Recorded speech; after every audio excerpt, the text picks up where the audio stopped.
bulan Muharram ini digelar sebagai bulan Allah. Besar tak Muharram ni? Besar. Dia bukan kecil biasa tuan-tuan. Dan hadis baginda Rasulullah sallallahu alaihi wasallam daripada Rasulullah, bukan pandangan ulama, seafdal-afdal puasa sunat setelah mana puasa fardu di dalam bulan Ramadan, iaitu puasa pada bulan Muharram. Puasa apa Ustaz? Tuan-tuan boleh buat. Puasa Isnin Khamis boleh, nak puasa Nabi Daud pun boleh. Dan kalau tuan-tuan nak puasa, ada khusus puasa hari Ashura pada 10 Muharram. Boleh ke saya nak puasa pada hari Jumaat? Kan Jumaat tuan-tuan masuk 1 Muharram, boleh, tak jadi masalah.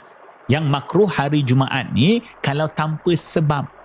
Tiba-tiba tuan-tuan tanpa sebab tuan-tuan nak puasa, tak, dia ada sandaran untuk berpuasa pada bulan Muharram. Kita puasa itu kerana sunat bulan Muharram, kerana seafdal-afdal puasa sunat setelah fardu Ramadan, iaitu tuan-tuan pada bulan Muharram.